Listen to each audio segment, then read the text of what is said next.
Hey everybody, welcome to this video that addresses a question that you may have heard voiced before. Did Shakespeare write his plays? Um, Before I even begin to address this question, I'm going to cut to the chase and say the short answer is yes, conclusively yes. But many people have thought otherwise, and I want to explore how and why this kind of conspiracy theory about Shakespeare took hold. To my upper left, I think, is a newspaper clipping from the early 20th century that describes a little bit of some of the other candidates for who Shakespeare is. But we'll talk about that in a little bit more detail on the following slides. Okay, so to understand why this conspiracy comes about, we need to understand a little bit about the historical reception of Shakespeare. In his own day, Shakespeare was well liked and people liked his plays. And throughout the 17th century after he died, people continued to like his plays.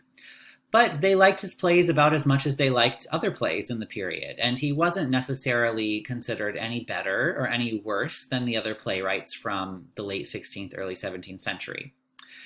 In the 18th century, however, a big phenomenon started to happen in relation to Shakespeare's reputation. It was during this time that people began to really celebrate Shakespeare as an exceptionally gifted playwright who was, in fact, the greatest poet who ever lived. This is when that whole idea about Shakespeare is really born. So people start developing this sense about Shakespeare as being one of the absolute greatest geniuses who has ever lived. And he's English, so we as England get to brag about him and make him our national poet. All of this is happening in the 18th century. Okay, as Shakespeare's reputation begins to skyrocket in this way, he becomes the greatest genius who ever lived. This sets him up to face some scrutiny in the 19th century, when he's well established now as being a really amazing author.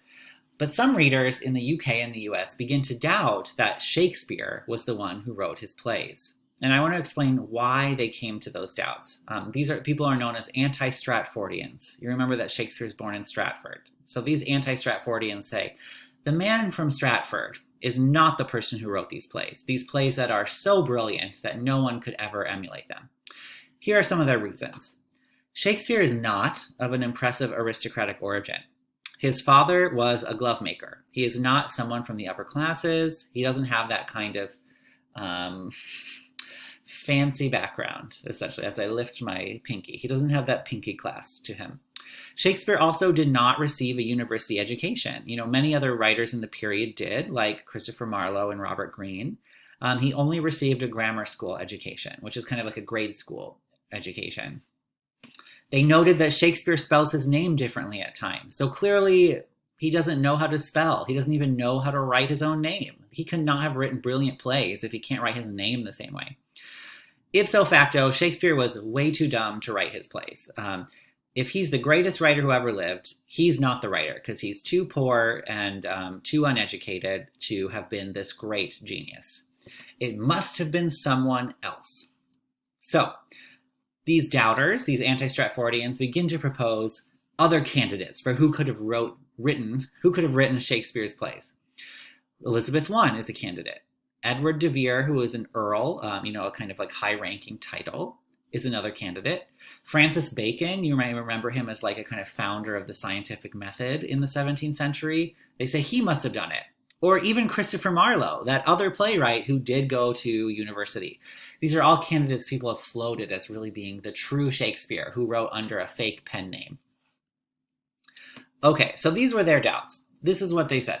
Let me start by saying, while scholars are known to disagree about everything under the sun, there's absolutely no disagreement about this question by Shakespeare scholars. Everyone who studies Shakespeare professionally agrees that William Shakespeare wrote his own plays, and that there's no reason to doubt any of the documentary evidence from the period that claims that Shakespeare and no one else wrote his plays. All right, so why did these doubts come about? I think you could hear it in my tone, what was feeding some of these doubts in the 19th century and 20th century. The implied assumptions of doubting Shakespeare's authorship are that people born to the lower classes cannot produce things of merit. This is my best side eye. Those without access to higher education cannot produce things of merit. more side-eye. Only the rich and well-educated deserve to be figures of cultural importance. Okay, so I think you're probably tapping into some of the problematic assumptions that are being made about Shakespeare as his reputation is kind of catapulted into greatness. Because he's not rich, because he's not well-educated, because he's not upper class, he can't be the person who wrote these brilliant plays. I think we all would agree that those are really troubling, unfounded assumptions about what can constitute creative ability and what can constitute genius. So I want to push back against all those assumptions as being kind of flawed from the beginning and not leading to a very robust conspiracy theory in particular. If you want to know more about this subject, I do think it's really fascinating to read about all the different theories that people propose and what was going on in their own lives to make them propose those theories. And I would really recommend this book, Contested Will, Who Wrote Shakespeare. It's by a professor of Shakespeare studies at Columbia.